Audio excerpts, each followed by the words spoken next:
It is a word. It's a wordage. Wordage, I don't think is a word. I'm looking it up. Yeah, please do. We've had this discussion before, but as long as you understand what it means. Wordage refers to a collection of words. It's really a word? It's got a definition. Like in the dictionary, it's a word? Let me look it up in Webster. Yep, wordage in Merriam-Webster. Wow. All right. That was my chance to have the word of... It just means words. Or the number or quantity of words. What's your wordage? How many words you got? Wordage. So that takes the place of like a word count? Yeah. Like if you're going to turn in an assignment? Yeah. Like your professor's going to be like, your wordage needs to be 2,000 words. Oh, this guy again. I don't think this guy's had enough pints. He's doing just fine on his He's on own. his way to the pub, not leaving the pub. You bring me a pint before I cut his wordage. See, you got it. You got it, man. I'm better. Gracias.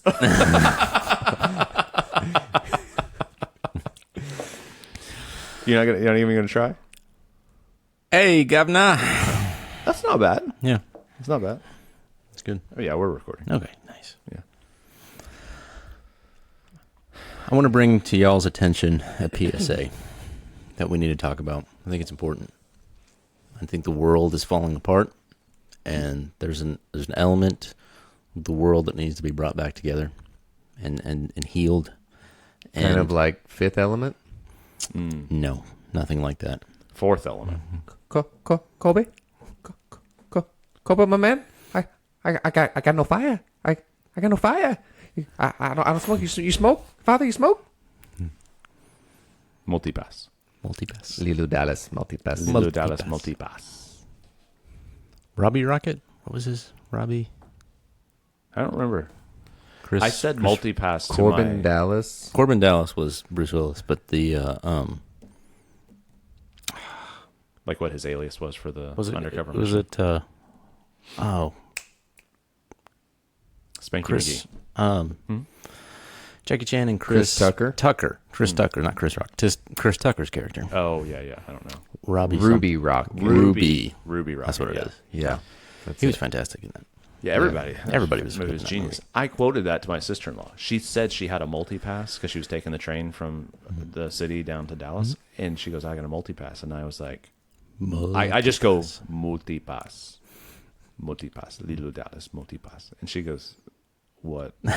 Is this Cynthia? Yes. Yeah, that you couldn't have fired that at a. I know. Yeah. Yeah. That was going to fall flat no matter Smart what. lady, but she is not concerned with science fiction classics Not concerned, but yeah. at all. And I gotta say, like that movie, Valerie does not care for science fiction. That is one of her favorite movies. I don't know how it works. It's just It's one of the best. It's movies just ever work. made. It's a weird movie. But Yes. but it Classic. works. I'm man. gonna go home and watch it tonight. It's so good. Yeah. Yeah. It's a weird classic because all of those elements shouldn't work together, and it's confusing, but it's great. Yeah. Chad and I quote that movie constantly. Anytime one of us picks up a piece of mail, he's like, "You gonna open that?" I'm like, "No, this could be good news." And then I'll hand it to him, and he'll open it and go, "You are fired." At least I won dinner. Oh, good philosophy, Mr. Dallas. You've got way too much of that quoted. I bet he can do the whole You thing. better stop me or I'll keep going. You could probably do the whole movie. This has nothing to do with the fifth element, but it is an important cultural reality that's slipping away, and it is elevator culture, elevator etiquette, if you will. Well, We're losing it as a society, I think. I'm helping though. What is the proper etiquette? Well, I want to discuss it because I don't know that the rules are official, so I think we need to figure it out. I ride an elevator like every day at work, so some people may not ride elevators regularly. I don't. Definitely not. Only when I go to the hospital. Sure. How many floors up do you have to go? I only have to go 4 floors, but Okay. but sometimes I go 14, Okay. And the building is 18 floors. oh, I thought it would be more than that. 18. Yeah, just 18. Oh, that was taller than I thought it would be bigger. No slight against the company, but I just thought you would have a bigger building. That's all. Yeah. It's fine for you. Hey, you for sure have the biggest foundation out of any building in Tulsa. Yes. So. Is it? Yes. It was actually designed to be like a 30 or 40 story building, and then They stopped. they ran out of money and stopped, and then just finished it at 18. Quitters. And then our company bought it after that. It wasn't them who were building them. Yeah. I think I do remember hearing that story. Yeah. So, but yeah. So yeah, we don't ride the elevator often. So I got some questions for you. So if you're riding the elevator, what's the appropriate way to get on an elevator? What do you need to? What do you need to do? The elevator doors open. Well, you push the button and then push the doors button open. and the doors open, and then Well, you let the people get out. there you go. Thank you. You let the people get off. Yeah. That's Are people key. not doing that? People sometimes don't do that. People are just like, let me just kind of force my way. And it's like, no, wait. But I don't even understand. Like, they really just shove their way on? Some people do. That's terrible. It's weird. I have that. So I have a similar thing, but with like airplanes, Yeah. because I fly a lot Yeah. on my miniature vacations.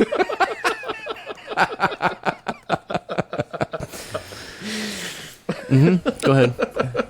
But there are people who are at the back of the plane, and as soon as it lands, they stand up and grab their stuff. Like that is the most like they're irritating going thing. somewhere. I'm Yeah. like, They win the prize. There's a prize. There's a secret prize that you win if you're the first person to stand up on an airplane. Yeah. And those did guys it. I always did win it. it. Yeah. They maybe always win that's it. the thing. Maybe there's E72, something right in the here. elevator also. Maybe. The prize is getting to push the button. Really, That is kind of the prize. Maybe that's what everyone's. Yeah. I'm a little for. deflated when I go in and someone's already pushed the button for my floor. I'm And you like, can't push it. Yeah. I'll just stand here and So- pass gas quietly in the I corner. just push a random both of those button. things I just push a random button. are my next question. So you're in the now. You've hopefully appropriately let people get off the elevator. Then you get on the elevator. How do you stand? Would you facing the doors. Would you ever stand with your back to the door? No, but I will now. I will now. I am not getting on the elevator with a psycho who is not facing the buttons. Somebody who doesn't care what floor they're going to is not the person you want to ride with. I'm gonna start You get doing on. this. I'm gonna face the. I'm You gonna get on, you press your button, and then you turn around and you just face all the people. back to the door, Yeah. and I'm just gonna. And then when it dings, I'll look back. No, not yet. Sir, what floor are you going to? Never you It mind. doesn't matter. Make intense eye contact with the person who is facing the door. Yeah. Because and that's the other thing, it's a small little box. And so you're inevitably a lot closer to people than you would normally be. Here's a line for our movie. It doesn't matter what floor the elevator's going up to, because everybody's going down. An elevator horror action movie? Like, what's going on? It's going in the movie. It's The whole going in the the whole movie. movie's And he never turns around and you never see his face. It's just the elevator guy number 3 in the credits. Turns out it was Pedro Pascal the whole time. Dude, that would be awesome.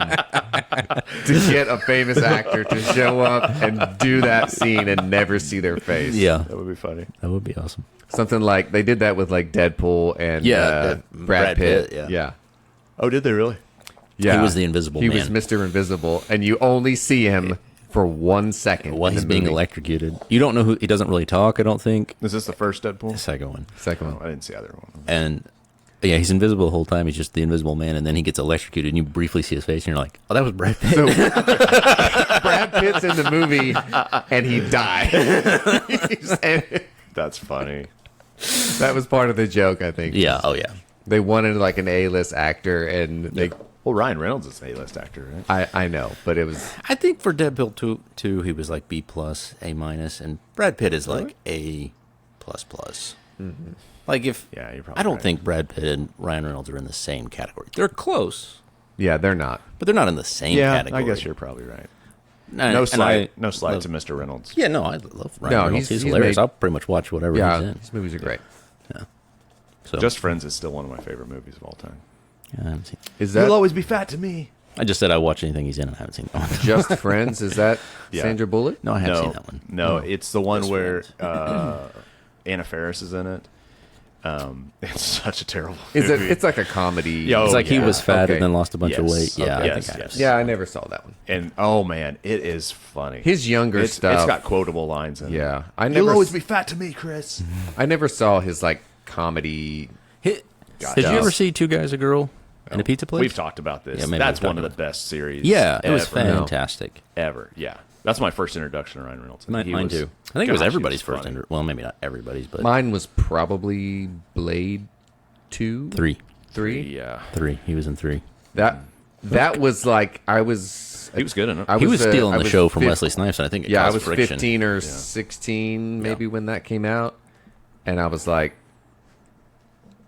I want to look like that. Yeah, Like, well,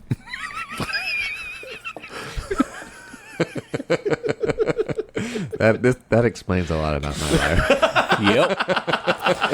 Yep. was that your first reaction to seeing Ryan Reynolds? I want to look. No, that was not my first reaction. I want to be that funny, and I want to look like that. I had the second. check and check.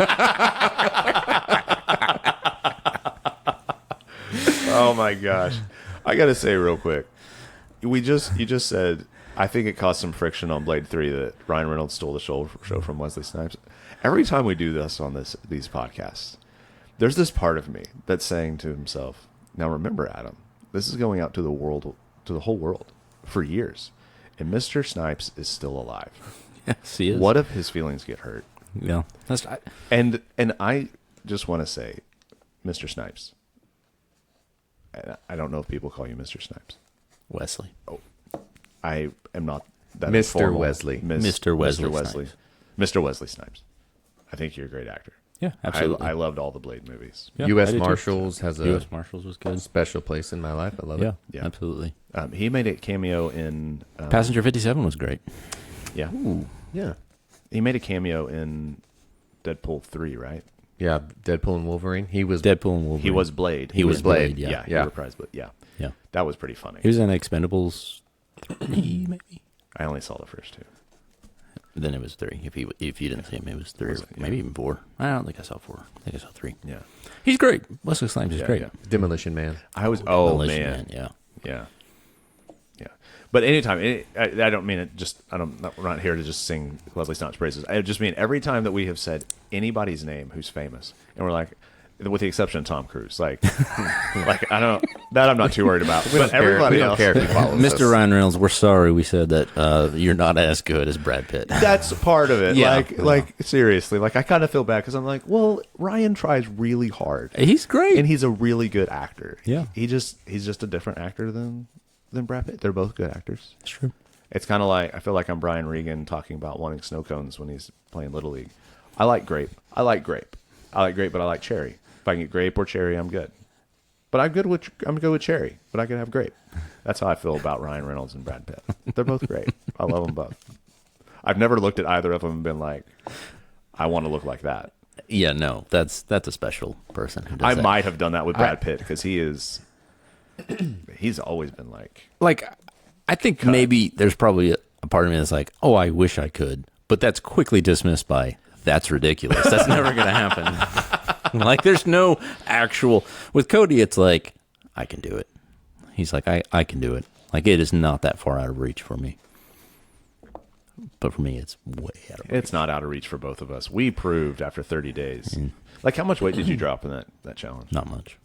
Did you really not? Not much. Yeah. 10 pounds. Maybe 10. That's a lot in 30 days. Okay, fine. 10 pounds. How much did you lose? I don't know. It was like 13, I think. 13. Yeah, but I had more to lose than you did. So, anyway, My point is, your point we could is, do it. We could do it. You're right. We could do it. We could. We choose not to. That's 100% true. So, as a more serious note for our listeners, there is a reality when it comes to body type. Some people are genetically better than others. Wow. This took a dark turn. Why don't we say different? genetically different. That's fine. Better makes you feel like you're less. Oh my gosh, Cody. But that is the sentiment that we put out there. That's the sentiment you just put out there. But no, I'll use the word better. Oh, no, it's not better, dude. It's not better. Some people- like The Rock is never going to look like Brad Pitt. No. Some They're just, people it's just Genetically, it's not gonna happen. genetically, it's not going to happen. Yeah. some They're people both awesome though. genetically have better hair follicles than others. Some women dig bald dudes. And that's where, yeah. Some that's where women we're look at a talking guy about with a better or full different. head of hair and they're like, gross. What a bunch of maintenance. Get that off. Yeah. Get that off my plate. No. Well, if you're putting your hair on somebody's plate, I think everybody would say that. Get your hair off my plate. Gross. This is not how you pick up women.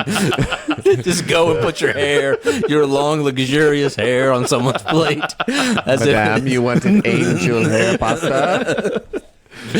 That's why I was single for so long. you were trying it wrong. You were doing it wrong. Wait, I just take a girl out and I'd be like, "This is the part of the date where I put my hair on your plate, and you see if tell you me respond if you like it or not." None of them liked it. It was so weird. I would just put my head up and they were gone.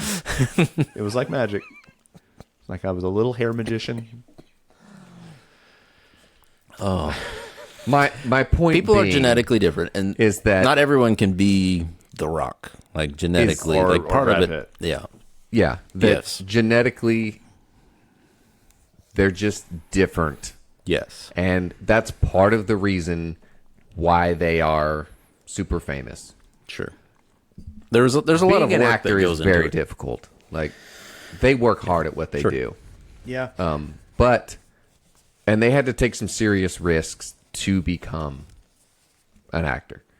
Because there are people who are just like Brad Pitt, who look like Brad Pitt, but they're a teacher at a school, or they're a mechanic, or whatever.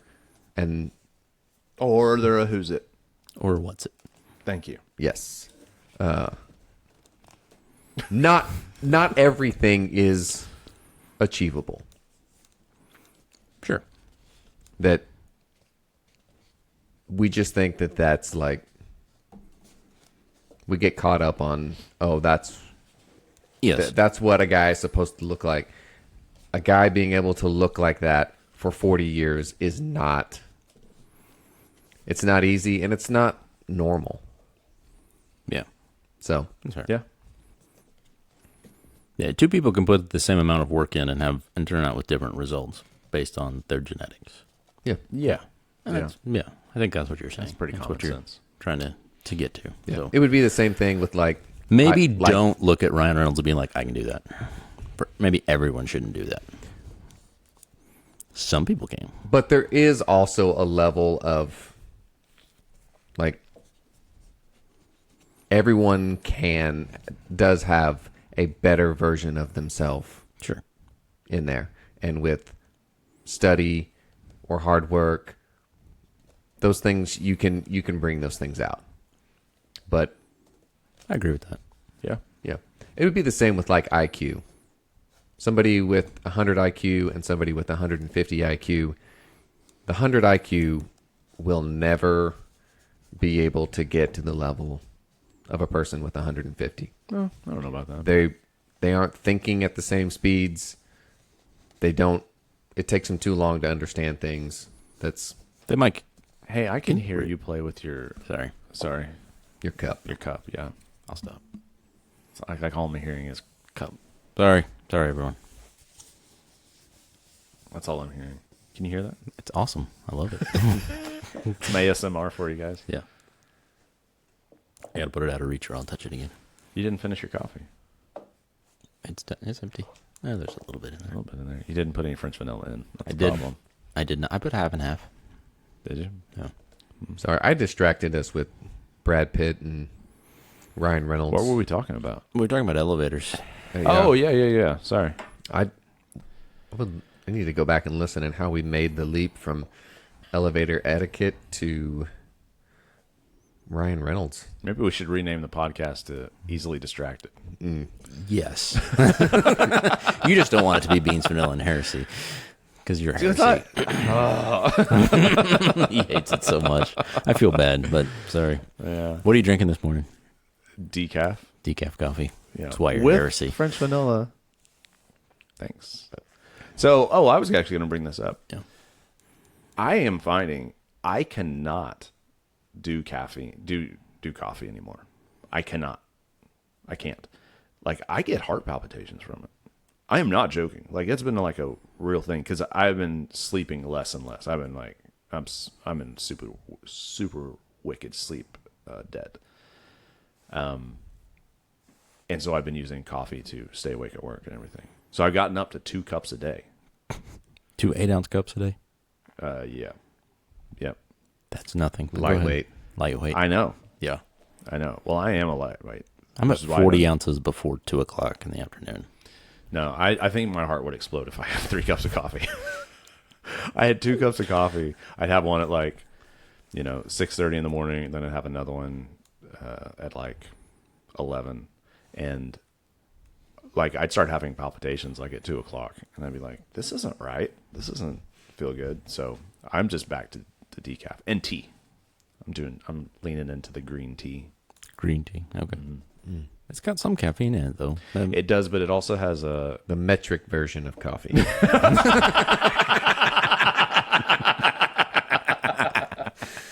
yes, it is. Which makes it easier to figure out. Nothing. Maybe that's where accent is coming from. Maybe that's true, yeah. Or a tea you're drinking. yeah. You're probably A not wrong. spot of Earl Grey, please. I don't like Earl Grey. I I like green tea. I like black tea. But green tea has L-theanine in it, which is a calming agent. And so you have a little bit of caffeine, but then you also have a calming agent. So I do like a good green tea. green tea is wonderful. It seems antithetical. Antithetical? And antithetical. Antithetical. Yeah. And- To the purpose of a hot beverage, just to amp you up a little bit, give you some energy, give you some pep. Yeah, I just like it in the morning. I just enjoy having First it brings me up, No. and then it brings me down. It doesn't bring me down at all. Like the green tea, I just enjoy. You just sipping don't on get it. the heart palpitations. With No heart green. palpitations. Yeah, I don't think I'm gonna have a stroke in the middle of the afternoon. That'll be the line of elevator guy number 2. What's that? First it brings me up, then it brings me down. my gosh. Are we really doing this? Are we writing the elevator movie? I love it. One more. 35% has to be a montage. Of elevators just going up and down. People getting on off the elevators, pushing buttons. We could do that. It could be about people who have decided to change elevator music and use Rocky montage music in the elevator. Okay, elevator etiquette question Yeah. for you. Is it okay to sing along with whatever song is playing in the elevator? It depends if people are there with There's you. people with you. Then, so that's my question about. I wanted to ask, get your thoughts on about elevator etiquette. So you're in this little box with a bunch of people, and all the time when you get on the elevator, if you're going up or coming down or whatever, and there's people already on the elevator, and they're not getting off. You're joining them, and they're always in like mid conversation, and then you get on and they stop. Oh, Is it man. okay to? Should you continue? Because you can't even whisper in an elevator and not be heard. Like you're gonna hear everything. Like, should you stop your conversation? Is it rude? I don't think it's rude to continue your conversation. So I only get on when I'm going to the hospital, right? Yeah. Like I don't work in a fancy building like you. Yeah. I love if I'm in the mood, if the fancy strikes me, I will be the dumbest moron that has ever ridden a box in my life. You And push I'll- all the buttons. Like no, I don't do that. I will get right up to just making people feel uncomfortable just for fun. What do you do? How I'll do you just do it? I'll just talk to them because you know how You're trapped in this box with a stranger. Yep. And they captive audience, and they and you don't turn have, around, you're back to the door. Yep. And you just start talking start- to people. Yeah, They're not sure you're talking to them. and I'm just like, I walk in, and I'm like, wow, this box again, huh? Things like that, you know. Or if they are having a conversation, like there was one time I was going up, and there was like 2 hospital workers, and they were talking about their lunch break or something. I think I may have said something about that is a good idea. Just inserting yourself into other people's conversation. I mean, I'm doing it to try to I like to just spread love and humor wherever I go. Like I love doing that with people in the drive-thru. Like, Valerie gets so. What do you do so to the people in the annoyed. drive-thru? I just try to be super nice and friendly And with them. it bothers Valerie. She's like, "How dare you be nice?" Well, and friendly?" she's like, "You're taking up too much time." Like, they just want to. They don't care about talking to you. They just want your order, and then we can go. And she's right. Like, but I'm like, sometimes they like to talk to you. sometimes, but I don't know. I just like to. And sometimes I throw out an Australian accent when I'm talking in the drive-thru, and Do your Australian accent. I want to see how it's different from your British accent. it's probably not any different. It should probably just be called my foreign white person accent. mate. I should throw another quarter pounder on the barbie for me there. I don't know. You got a little skeezy there. Jessica and I have a core memory in our marriage where Another core. We need to write down these core memories. where Your kids are going to want to know these someday. Well, that's what this is for, to record all of our core memories. we were driving, went to McDonald's, and I was doing a stupid accent while we were ordering, Yeah. and I think I was trying to do like a Boston accent, and I ended it with, and give us like a large Frenchy fry. And when I said Frenchy fry, I started laughing uncontrollably. One of those laughs where you can't talk for 3 minutes. And I hadn't finished my order. Jessica is laughing. I'm laughing so. I don't know why it was funny. I'm laughing so hard I can't talk, and the lady keeps talking to me, asking me what was that, and I am laughing in her headset. I can't pull away because there's cars in front of me, which made it even funnier because Did you get your Frenchy fry? I did, and she was less than thrilled when I came through to pay, and I kept trying to tell her to hold on, to wait, because I can't. Oh man, So Jessica still says Frenchy fries. Frenchy fries. So I guess back to your question, Adam. Yeah. To sing in an elevator is appropriate if you're just in the right mood. Have you ever started singing when there wasn't a song and then encouraged people to join you? No. Have you? I've always wanted to. I've always wanted to. You should. Because I'm a singer. Yeah. Right? I have also been in situations where we were at a dance recital from Natalie when she was much younger. She was in ballet. And the power went out suddenly. And the director comes out and says, power went out. We're going to wait just a few minutes to see if it'll come back on. It did. She goes, would anyone like to stand and lead us in a song? And I think she was joking. But my first reaction was, yes. Did you do it? No. Oh. Somebody else beat me to the punch. Oh, okay. And we all ended up singing Amazing Grace together. And it wasn't like a Christian thing, but somebody stood up and started singing Amazing Grace, and the whole people. What were you going to sing? Probably In-A-Gadda-Da-Vida. I'm glad the other guy That's my beat you go-to. then. That or Stairway. And she's... No, you can't say anything like that because then you'll get... Yeah. You get hit by YouTube. But, yeah, probably Stairway or... No, it probably would have... Amazing Grace was a good one. Yeah. Mine would be Have Yourself a Merry Little Christmas. It was the middle of July. You can sing that It doesn't song matter. whenever. You guys That's so wrong. Just my favorite Christmas song, It's a and great song. I sing it in the shower year round. Have Yourself a Merry Little Christmas. Mm-hmm. I find myself, if I ever do start humming a song, it's usually a Christmas song. Maybe humming is the thing As to Christ do. intended. Just start humming and see if other people hum with you in the elevator. Yeah. I'm not That thinking That's a scene from Friends, by the way. Is it? Yeah. What scene is it? And they all start humming, and they start adding stuff in. Oh, really? Was it one of the cold opens or something? They didn't do cold. Did they do cold opens? No, in I Friends? don't think so. Yeah, after the first season or so, they did. But it's that Yeah, song. I guess they did. And then they're all getting into it, and they're all like drumming, and then they drop the beat. And then Ross tries to start it up again, and Chandler's like, no. We're done. I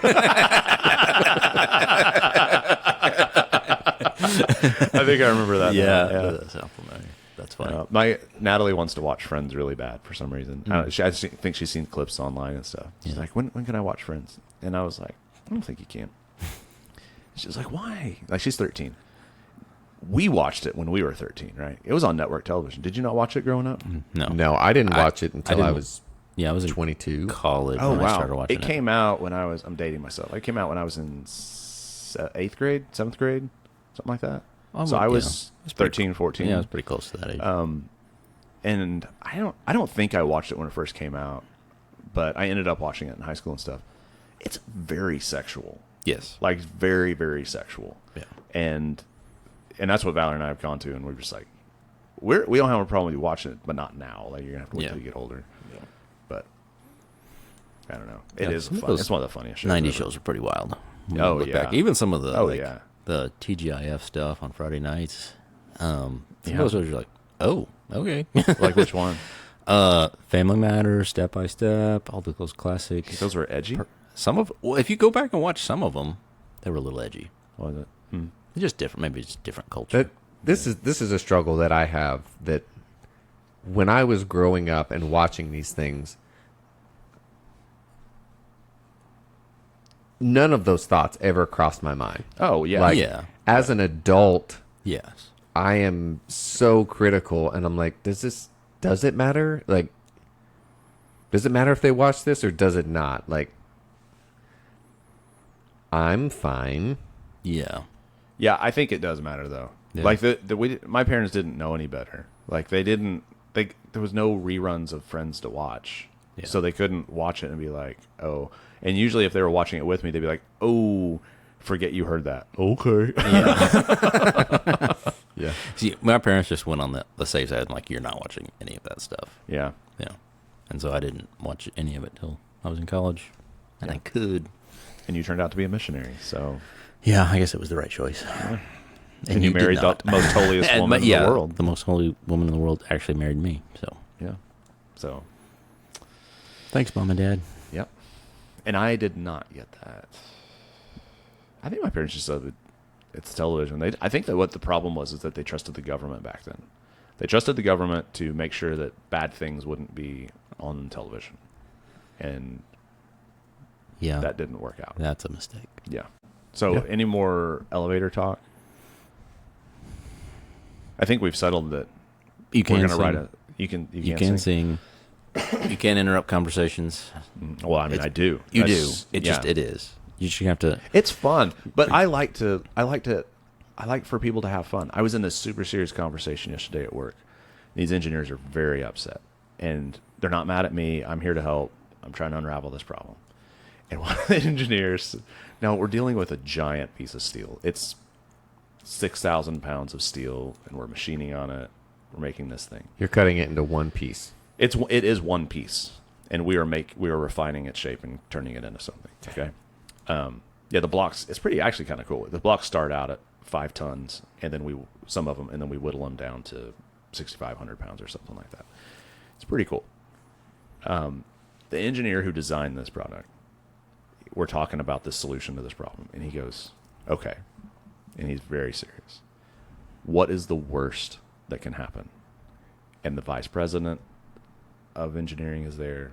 This engineer, his managerial engineer is there. Another engineer, my boss, who's an engineer, and then there's me, who's not an engineer. And they're asking me, what's the worst thing that can happen? And I said, well, it could burst into flames and kill us all. And luckily, they all laughed. On a CNC machine? Yes, the steel could burst into flames and we could This- all die. And he was like, okay. But I like doing that. Second worst? Yeah. We could be lifting it out and it could fall on us. And then we would still die.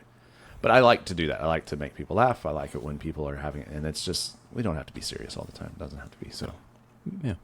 because I just wonder, like when people are going through their regular life, because not everybody has friends like Yeah. the three of us have with each other. Nobody has friends like us. Just the three of us. There is no other group in the world Yeah. like the three of us. But I know that there are some guys who have friend groups. Like I've heard Tim Robinson talk about that he's got a spider league with his friends. I've told you guys about that. I know people have those things, but I think that there are a lot of people who don't. Like they may go through their whole day, especially adults will go their whole day and they won't laugh at anything. Yeah, that's sad. And yeah, it's terrible. And so if I can make an adult laugh, I just think that's wonderful. Just in the day-to-day goings about. But I think what I was going to say before is I think what we settled on is that whatever movie we write has to be centered around elevators. Yes. Or elevators have to theme prominently in it. Bringing humor and joy to people through elevators. Or scaring them. Or scaring creeping them out. Which is still its own kind of special joy. Yeah. Through elevators. Okay. That's my contribution to our movie pitch idea. That is not your only. You have to do more. I'll than do more, that. but that's No, that's at you got to least do more. that's at least mine. The elevator pitch for it It's is an elevator. What's the elevator pitch? No, it's an elevator. That is so meta. That alone would get us. That would be huge. Yeah. That would be huge. I love it. This is so good. Yeah, We're gonna make an we're elevator making movie. progress. A montage. A montage elevator movie. Just feet shuffling in, feet shuffling out, feet stumbling over each other because they're not waiting for people to leave. Yeah. That is so funny. Maybe we'll show clips of people getting on elevators in other movies, like in the in Endgame when the Hulk tries to get into the elevator at the end, and Iron Man's like, no, it's full. Go take the stairs, and the Hulk's like, oh, stairs! I hate the stairs. And then we could just laugh because we're like, stairs. Yeah. Yeah, that could be part of the montage of the person who didn't take the elevators, taking the stairs, and just regretting every decision, going down the stairs or going up the stairs. Going up the stairs is probably even worse. There may be a story there where somebody is like, they try to convince a guy who they don't like. Maybe it's three friends, and then there's a fourth guy who tries to join them, Chad, and nobody likes this guy. But it turns out he's not in the best shape, and just because they don't want to share the elevator with him, they're like, well, Chad, why don't you take the stairs so you can get in better shape? And then they really build him up just so they can get rid of him. But then he ends up looking like Brad Pitt. When he reaches the bottom of the stairs. No, by the end of the movie. By the end of the movie, That's he's part of just- the montage. Yeah. The 35% is just going to be him walking up and down the stairs, Yeah. gradually turning into Brad Pitt. By the end of the movie, he looks like Brad Pitt. And the elevator guys slowly get worse and worse. Yeah, they start looking like us. Well, not Cody, but you and me. Yeah. I knew what you meant.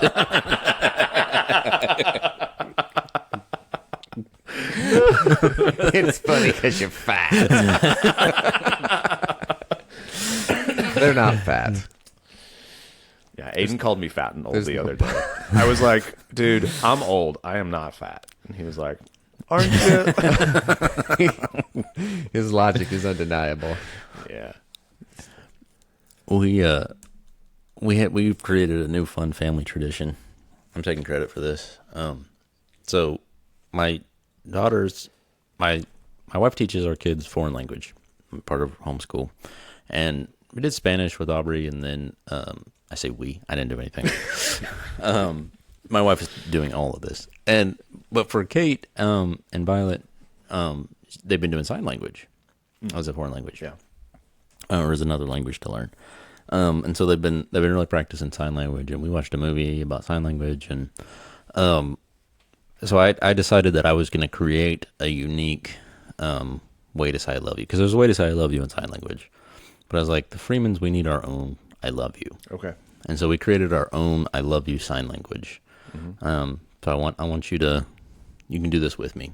Okay, and everyone, audience, you can do this too. This is how you say I love you in Freeman Sign Language. First, you take your fingers, you make finger guns, put them right up here, right up here under your armpits. Okay. Get them right on your chest. All right. And then I guess we're doing this. you finger gun. And you got to wiggle a little bit. You got to wiggle your hips. And that's I love you in Freeman Sign Language. I'm And I so hope everyone jealous did that. of your family.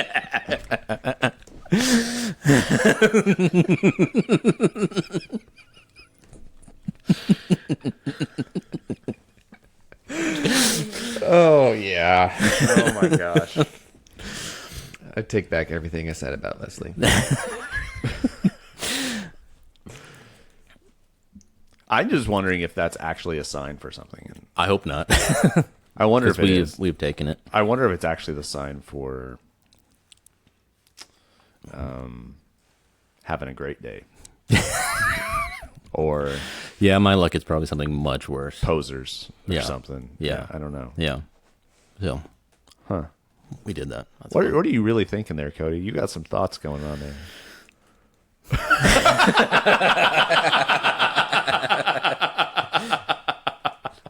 He doesn't want to say them.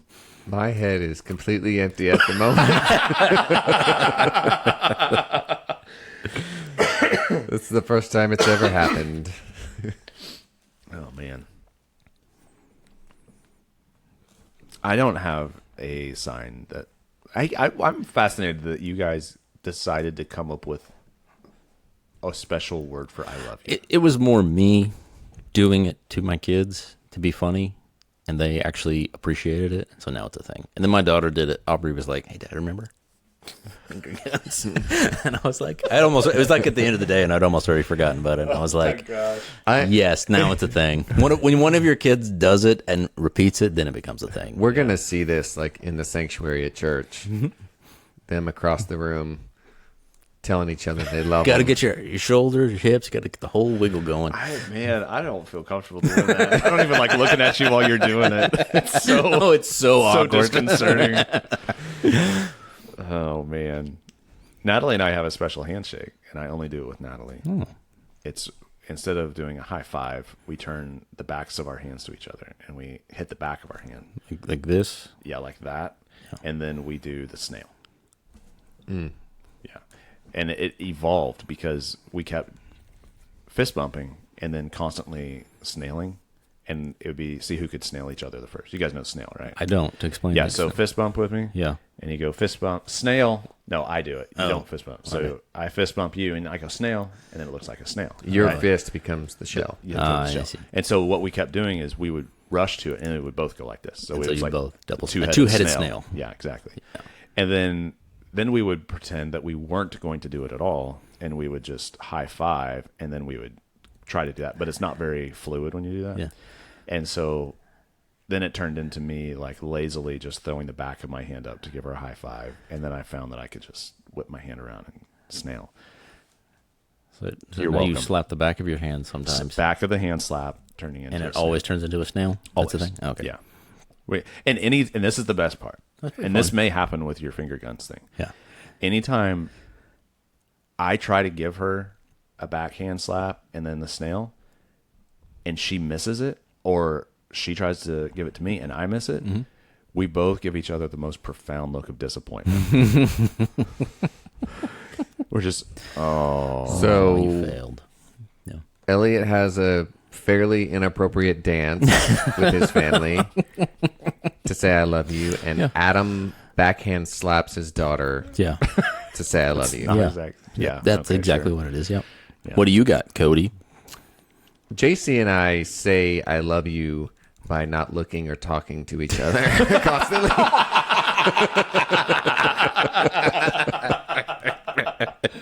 It's a very Subtle teenage daughter thing. yes, Yeah. very subtle form of I love you. So I started doing this thing with my girls that they the way they talk to each other drives me insane. Like, Do tell. it's just like instant I hate you. I like Fighting. like everything that the person has done in the last 48 hours has been done specifically to make the other person mad. Like, that's the state they live in. Yeah. And it's infuriating to me because I don't understand it. Did and you not feel like that with your brothers when you were younger? No. Not even Chad? No. Chad and Cheyenne had each other, and they got along well. I was not a part of. Like, we did not really start enjoying each other's company until we were all graduated, and Yeah. Okay. and now we're very close. But Chad and Cheyenne got along. Then there was Cody. I was just out in the yard gyrating to my own music, just Finger guns finger away. gunning anybody who drove by, just making friends with everybody but my brothers. But so I started doing this thing when I am present for an interaction that is awful. I make them both come back, and I walk them through how this should have looked, and then I make them practice it 3 times in a row. This is what you do with your girls? Yes. Because How's that working for you?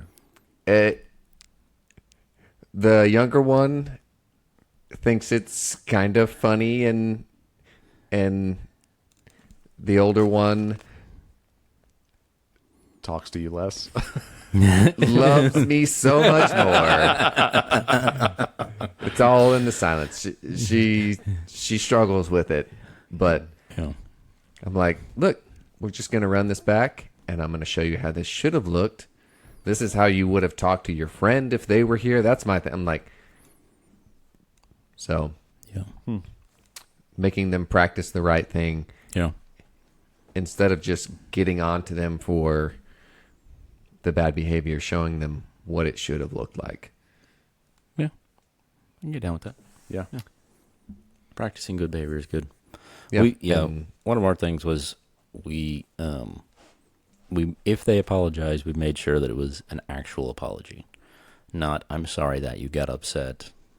I'm sorry, or just in a general "I'm sorry." I'm sorry that I did this. Will you forgive me? That's a correct apology. Now, we did not make anybody. I didn't actually make them do that. Didn't make them apologize and didn't make them forgive each other. But it was, if you're going to apologize, this is what it looks like. You don't have to, but you're choosing to live in a world where there's no forgiveness or apology. There's probably going to be none for you when you want one day. And don't make them accept the apology. It was a choice that they had to make. That was our thing. Mm-hmm. Parenting feels like a losing battle all the time. Yeah.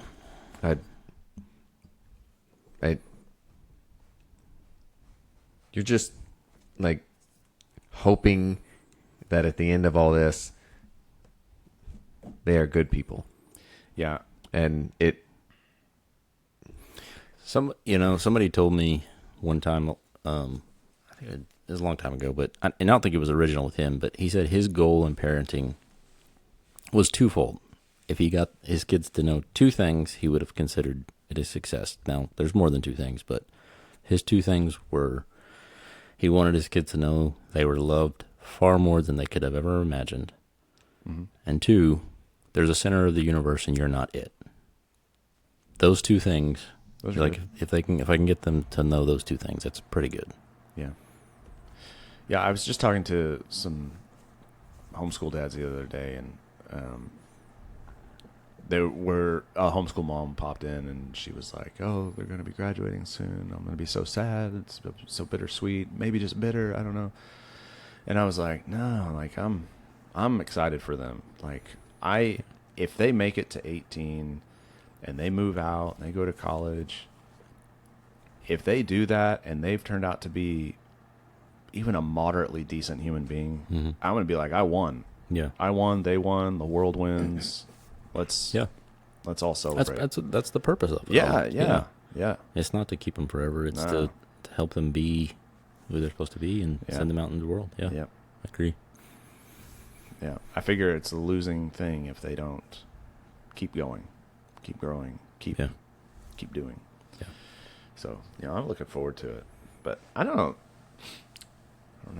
We have our difficulties, but I don't. We've done the whole running things back a few times, but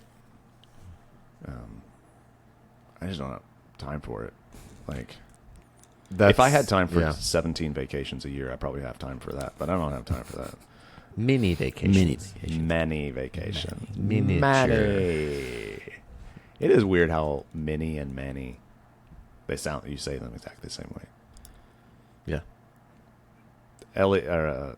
Phil was trying to say one day that Carla was standing there. Carla knows Spanish, right? And Phil, do you know Phil majored in Spanish in college? I didn't know that. Yeah. He was like, hey, did you know that the Spanish word for this and this are exactly the same? And it was two entirely different things. Like, I think it was like to be pregnant and to be embarrassed. I think. Embarazada? Yeah, and they're like the same thing. And Carla was like, yeah, that's whatever it was. I don't remember what it was. And I remember sitting there thinking, like, we do that in English all the time. Like, but it was pretty interesting. But mini and many, that's a pretty good one. Yeah. Because we say them the same way. Yeah, you're intentionally saying them different to distinction. Yes. To make a distinction, But and normally, it sounds wrong. I know. Yeah, it's mini and mini. It's mini and mini. Yeah, it could mean small, or it could mean a lot of things. Yeah, Two radically words. different Yeah. ideas too. Yeah, like they couldn't Those are be different further things. apart. Yeah. So your vacations are mini and mini? No, or just mini? they're just mini. Just mini. I A plethora. don't go on vacation that often. How many have you had so far this year? Yeah, it's June. How many have you had? I'm gonna guess. Let me guess. 4. He's counting. So. No, and it's taking a long time. No. Because I don't think I've... So and you may not consider them vacation because you're kind of doing it through your work, and you're kind of working, but No, they can't. going to San Diego and seeing 3,000 dolphins counts as a vacation. Yeah, that counts. Yeah. So that's one. We went to Disney World in January. Mm-hmm. That's 2. That's it. No Yeah. others? Did you go to Colorado or something? Oh. Yeah. So I went to Durango back to back in the same month. That's why it's confusing. I went for the mission trip, and it was either right after that or I think right before it. We went snowboarding. Yeah. Do you count the mission trip as a vacation? No, Okay, so 3. but I have a lot of fun. Yeah. I was going to say, do you count Super Summer as a vacation? So, no. No. Okay. Spiritual vacation. Yeah. I mean, A spiritual retreat. I guess some people might count it as vacation because most people would have to take Vacation. to do go on it. Yeah.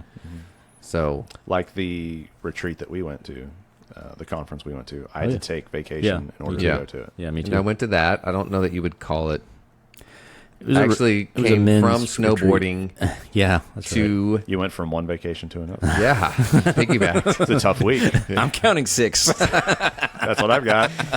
and it's June. And I know you got one planned with us in August. I'm leaving. Okay, so I'm leaving for Camp Charles, which is He technically has 2 that week because you're going to be with him one week and then he's going to have another group of friends with him the next week. that's right. true. So we're leaving two. for Camp Charles Monday, which is a week straight of Fun and surfing games. and tubing on Yeah. the lake. That counts as a vacation. Yeah, I'll count that, and we do that twice. So we're up to 8, 9, 10 for And then I've got Falls Creek, 11. I wouldn't count that as a vacation. Yeah, we but can give you a pass on that one. and then we've got Lake Travis with 2 different families. Yeah, so you're at 10. Um, Anything around Christmas time? we don't have anything else planned for the year. We're all maxed out. I'm sure something will come up and we'll have to go. yeah. 10 vacations Many. a year. Many vacations. Yeah. Well, it's a tough, hey, everyone has their cross to bear. Yeah. Yours is to relax a bunch. Good on you. Someone got to do it. Yeah. We all make choices in life. This is Yeah. something I tell my kids often. They're like, Dad, how was work today?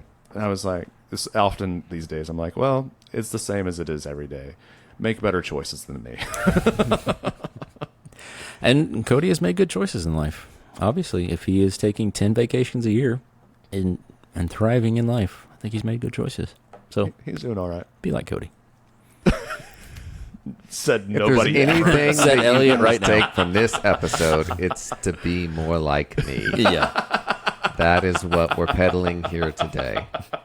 Be like the guy who sees Ryan Reynolds and's like, yeah, I can do that. I could do that. Holy crap. Somewhere on my 10 vacations a year. Yeah. Squeeze in looking awesome and being funny. Yeah. You know, you should really grow your beard out so you can have a beard like Cody and I. I should.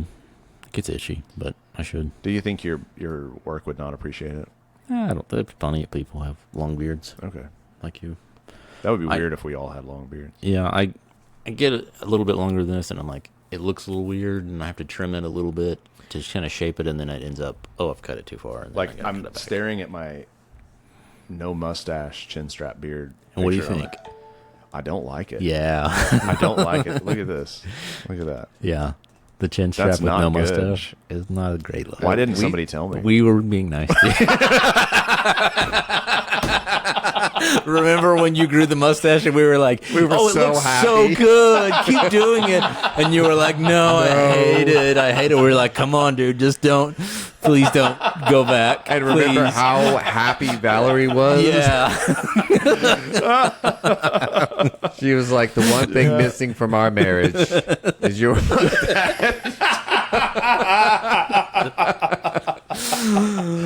The best was Hunter. We were having lunch after the mustache fully came in, and he looks at me and he goes, man, it looks really good. And I was like, why? Like, I really don't like it. He goes, I gotta tell you, it's like your face was missing something, and now it's got it. And I was like, You found it. gosh. Just focus on the present. You look great right now. We're not saying you look terrible before. Oh man, We're saying you look great right now. I don't know. I think my beard may have stopped growing. I'm not sure because I've read that can happen. No. I don't feel like it's getting longer very quickly now. It seemed to have at one point. But Valerie has expressed that there was a certain length where I looked really good. And then now passed that. I'm past it. I passed it. So at some point, I'm going to have to take her with me to the barber and have him be like, okay, start trimming it up. And when she says stop, Yeah. that's where we're going to stop. Do you get it trimmed at the barber or you do it No, yourself? I do it myself right now. Yeah. Yeah. I'll probably continue doing it myself. You get your I beard. mostly do mine myself. I had somebody do it about 4 months ago. I remember that. I think he went a little short. He did, but Are you trying to grow it out longer now? he also got everything back symmetrical, And yeah, and yeah, that can be a problem. Yeah. so it's fine. Yeah. There is an awkward phase when you're growing it from this Yeah. to this that it just It doesn't look great. you're not happy with it for a while. Yeah. It takes some time. And you have to grow it out kind of systematically. You have to grow out the front longer, and once it's long enough, you can start letting your neck grow out, and you kind of have to do it in phases. Yeah. Where the front is always Kind of covering up. covering the neck. And It's then a weird thing, really. Yeah. I need to do better at that. Yeah. But I think you'd look great. Yeah. We'd just be three beardos. Beardos. The weirdos with beardos. Yeah. That's a great podcast name too. Do you have anything else on your list that you want to talk about? We've kind of just been rambling here. Because we never do that. No, I know, right? Yeah, I wrote down some thoughts because I want to get you guys' opinion on it. I feel like I appreciate you helping me think through elevator etiquette. That helped me a lot. Well, that's what we're here for. Yeah. I'm glad because I think we've got a direction on our screenplay. Yes. I think an elevator montage has to play. Yeah. Whether it's elevator montage or not. 35% of the movie is going to be a montage. Yeah, absolutely. I think that's great. Yeah. Do we have any, like, do you have any sort of, like, deeper spiritual things, or are they all just kind of general? We're bumping up against an hour. Yeah. Do you have something? Because I can pull something from the list. No, just wondering if anybody had any sort of. Because I since we started this podcast, I've just like started making a list of things that I want to talk to you guys about when we have time, and I'm like, oh, the podcast is a great way to talk about it. I got something. We may end up cutting this, but I meant to bring this up in the past. I'm curious your thought on this. Does everybody know who? Well, actually, I don't want to say who this is. This is kind of a famous person who died recently, and everybody can figure out who this is probably because they wrote a final letter. And I was curious your thoughts on this final letter that they wrote. If I can get it to pull up. This is very mysterious. It's very mysterious. It was posted on Facebook, and it was made famous, and it was interesting. This person is not necessarily a believer, but he kind of had some thoughts on things. He said, if you're reading this, things did not go well for me. I have a few things to say before I go. My body failed before my brain. I am of sound mind as I write this.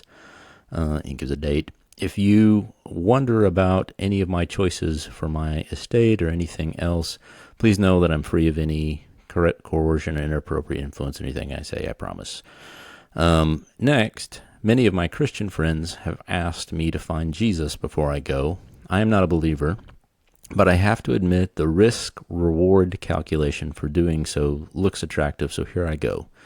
I accept Jesus Christ as my Lord and Savior, and I look forward to spending an eternity with Him. The part about me not being a believer should be quickly resolved if I wake up in heaven. I won't need any more convincing than that, and I hope I am still qualified for entry. With your permission, I'd like to explain something to you about my life. And he goes on about his life.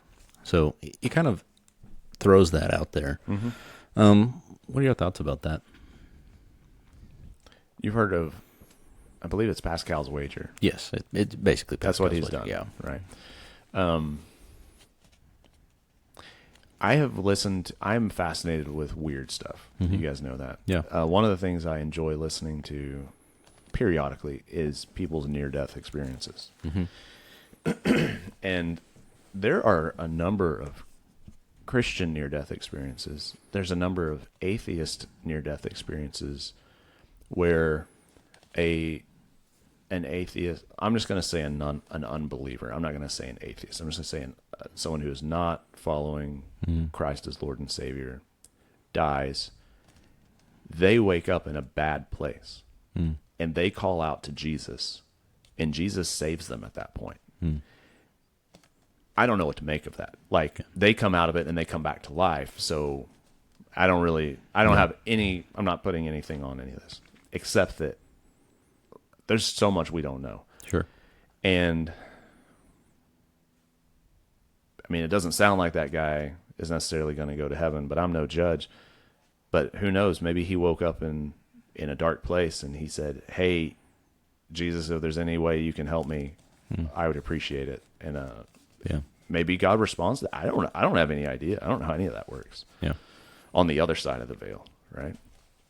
So I don't know. I think if I was God, I would applaud his honesty, if nothing else.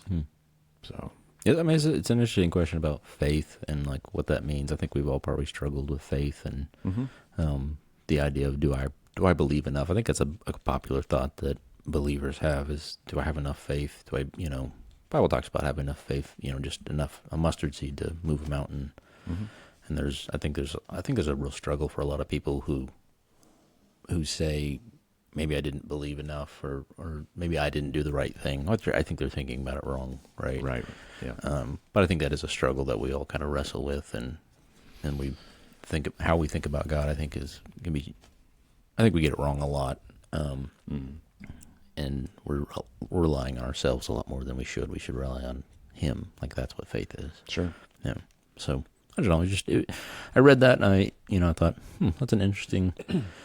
There's a genuineness to it, but also I struggle with. Like you said, is he really demonstrating faith or not? And it's hard because I hate to. This person's gone, and I don't necessarily want to judge. I don't see everything. Yeah. I'm not God. Like you said, if I was God, I'm not God, so I don't know the actual condition of his heart. Yeah. But just that idea was interesting to me. Trying the idea of describing salvation to people has been something that I have wrestled with for a couple of years now. Like, how do I get the point across to explain exactly what it is? Because it's not this, like, it can't be just this, oh, you'll know it when it happens sort of thing. And for now, and this is just what I've landed on for now, and with like, I'm caveating this with no analogy is perfect. Like,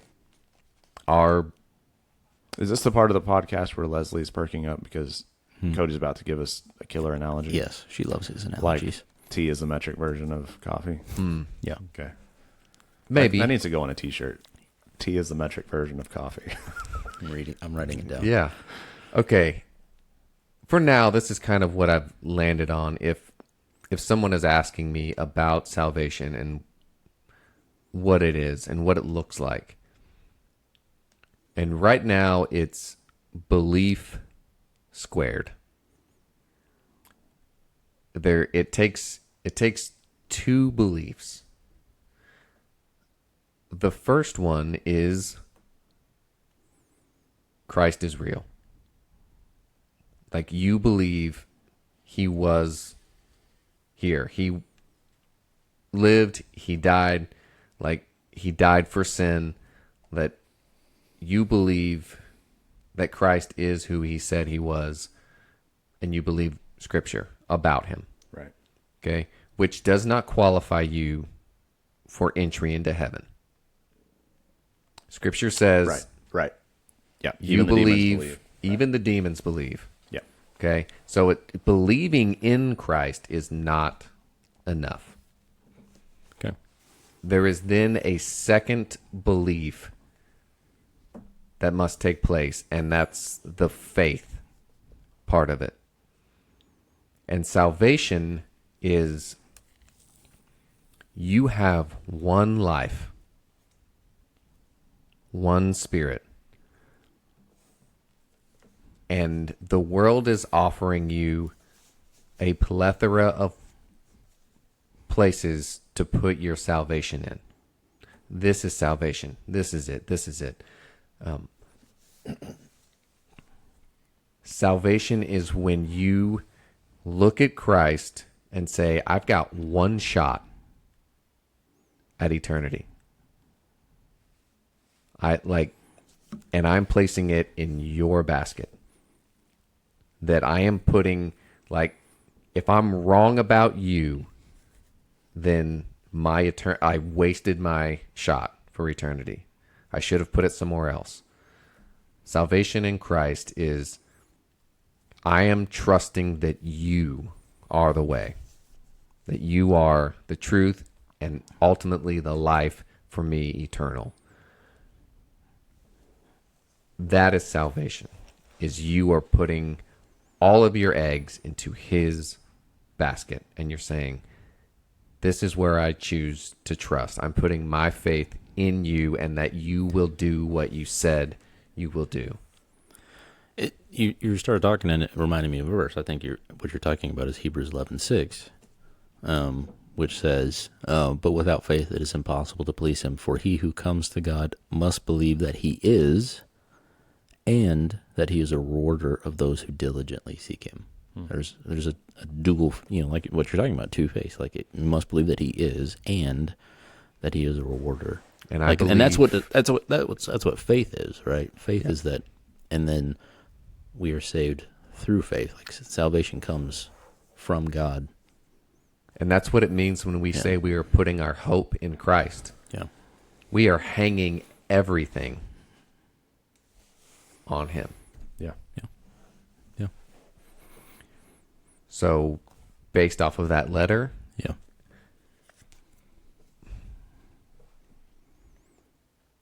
you don't know their heart. So, Yeah. but that letter is not, I've got one shot and I'm trusting you with everything. Yeah. Who knows? Who knows? So not really an analogy there. Sorry, Leslie. She'll be disappointed, but it's She okay. may not pray for you next time. Yeah. No dolphins next time. But Nah, if she still will. I'm explaining know. salvation to someone, that's the clearest way that I know to describe it. Yeah. That there's more to it than just believing. That he is. It's believing squared. Okay. I like it. Yeah. It's hard. Like, inevitably, when you start talking about faith and salvation, you can quickly get off course, because I think a lot of people get it wrong. A lot of people have wrestled with this for years, and which is both scary, but I think at the same time, I don't think anybody should be scared by that conversation, because God is good, yeah. and God knows your heart, and God is calling you to himself, calling you to repent and believe in him. And it is not our work, right? It is not, I think we really get caught up, and I have for a long time, like, well, was my faith enough? Did I have enough faith to really believe? And I think that traps a lot of people and makes them think, well, that's why I think people kind of go back and like, well, I need to get saved again, or I need to repent again because I didn't have enough belief the first time. But again, that's putting it too much I think that's putting it too much into your hands and saying, well, it was my measure of faith that wasn't enough, rather than the faith of God or the work of God to actually save you. I don't think I've ever experienced that before. We talked about that at Super Summer. We may have talked about it at your house. That a lot of Christians who grow up in a Christian home and in church, they will find Christ early. Mm-hmm. The pieces will come together early. They've had access to them, and they will get saved at a young age. Later, when they're teenagers, and they are beginning to grow in their wisdom, they start to understand what salvation is better. And they think because they have a better understanding of what it is, that what they did before wasn't true because they didn't have enough knowledge. Right. Yeah. And I think that's what we see when someone is like, oh, well, I thought I was saved, but I wasn't. I think what we're seeing is just they are understanding their salvation At a better. new depth, yeah. And Yeah, it's the reason that we say that Jesus is Savior and Lord. It's pretty easy to be like, okay, yeah, save me from hell. It's a little more to be like, you're my Lord, you're my King, especially for us because we don't live with kings and lords. Yeah. And realize what that means. And The to really implication. realize it, yeah. To be like Paul and be like, I am a slave to Christ. I am his slave. Psalm 40:41 says, in one translation in Hebrew, it says, you have dug my ears, but in the Septuagint, I think, it says that you have pierced my ear. And that was an indication of when someone would be made a slave to their master. Like they could, in the old slavery version, you were never a permanent slave for your whole life. But at a certain point when you were freed, you could say to your master, I would like to continue being your servant forever. Yeah. And they would pierce your ear with an awl. and it was the choice of the servant. It was the choice of the servant. Yeah. And I think that's how it was for me. Like I got to a certain point where, and it wasn't, I never had this thought where, well, no, I guess I did. It was kind of like, maybe I was saved before then, maybe I wasn't. I don't really know, but I don't really care. All I know is that now, because I'm seeking him as Lord, now I really have no question. Yeah. And I never have since then. Yeah. And, if you call on the name of Christ, Yeah. the beginning of your journey Yeah. is faithless. Oh, yeah. Yeah. 100%. So Yeah. When he penned those words, who knows what happened in the moments afterwards, before, maybe he didn't go back and change the letter or refine his thoughts, but maybe that act of saying those words and calling on the Lord was something. Yeah. And Could have been the beginning. Yeah. Who knows? So I thought it was interesting when I read it. It raised some questions. Those again, one of the things I like doing once I have questions, I'm like, I want to know what these guys think. Thanks, man. It reminds me of, in saying that he called out to Christ there, whether it was wholehearted, half-hearted, or 1% hearted. He wasn't dead yet. And God, who knows what God did before he took his last breath. It reminds me of C.S. Lewis when he's talking in, I can't remember which book he writes, where he expresses his conversion experience. It was actually fairly disappointing because his conversion experience is very short and it's at the very end of the book. He basically just tells his life story. It's kind of an autobiography. But he basically says, have you guys read this before? Mm-hmm. It's really fascinating. C.S. Lewis, my personal opinion, greatest theologian in the 20th century. Chapter 20 is just, and I got saved. But almost. He said, and he grew up around all the pieces of Christianity. He grew up in the church, abandoned it when he got smart, high school, when everybody gets super smart, and then went through college and all this stuff. Sarcasm. Yeah. And then, so he's riding in a carriage or in a wagon from one place to another. And he says he doesn't even really know what happens. He knew that, and he, Tolkien was his friend, and Tolkien was witnessing to him regularly and trying to help him become a Christian. All he knew is that he was on that wagon, and by the time he got off that wagon, he was a Christian, and he was a believer, and that's all it was. It was wild. It's a wild passage. When you think about, you hear people's conversion experiences, and then they go and they do these tours, and they talk everywhere, and C.S. Lewis was the most humble, mild-mannered guy, but one of the greatest theologians ever set foot on the earth, and he just became a Christian. And maybe this letter is his form of a baptism. It's an outward profession of an inward decision. Like, he had made the choice inside, and he was trying to write it in a way that... Yeah, and that's another thing, like, especially, like, new believers or young believers, they have difficulty explaining, I have difficulty explaining a lot of these things. Sure. And so sometimes I use the wrong words, or I don't say it maybe a correct way, or a way that's true, but I'm trying to express something that's very difficult and new to me to explain. And finding the right wordage is hard. I love that you used wordage. Thanks. You're welcome. Well, on that note, yeah, I'd like to bid everyone a fond adieu. You went French. I'd hated it. I died a little bit just doing it. Well, I'm Beans. Oh, no, we're not doing that. But I do want to say thank you to... And I'm not heresy. Shut up. We're not doing a logic game either. I want to say thank you to our... We have at least one listener in Australia now. Oh, wow. Did you guys know this? So we are international. We have a listener who is in Canada, and we have a listener in Australia. So, and you did an Australian accent. Oh, I wasn't even thinking about it. And insulted our one Australian. I was trying my best. Trying my best. We apologize for him. I love Australia. I would love to visit Australia someday. I want to, but it's scary. There's a lot of dangerous things. That's in the inland. You stay on the coast. You're fine. Yeah, where the crocodiles and sharks are. Whatever. There's crocodiles and sharks in America. I love Australian colloquialisms. Oh, yeah. Okay, well, why don't you give us one to sign off this? Please. What was the last one I heard? This is one I just made up, but but I think the Australians will appreciate it. I was watching this Australian who was building a boat. Should I just turn off the podcast right now? We can always edit later. I'm curious. And he might strike gold. You never know. This Australian was building a boat, and he was getting this old flatbed truck to use as like some axles to carry his boat from one place to another. Mm-hmm. And he was out there at the junkyard trying to salvage the rear end of this truck, and there was a wasp's nest in it.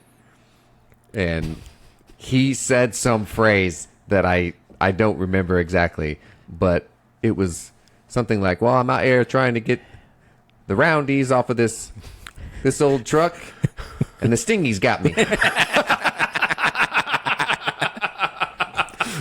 Which is like, I'm trying to get the tires, and some wasps got me. But I love the way they say things. Yeah. So if you've never looked at like a video of their phrases, it's hilarious. And some of them, like, translated in, like, words that we use, if you said it over there, they would be really confused. And I'll leave it at that. Yeah, sounds good. All right. That was the most anticlimactic ending we've Everybody ever had. say bye to heresy. Bye, Heresy. Bye, Heresy. Bye, Heresy. Adieu. Adieu.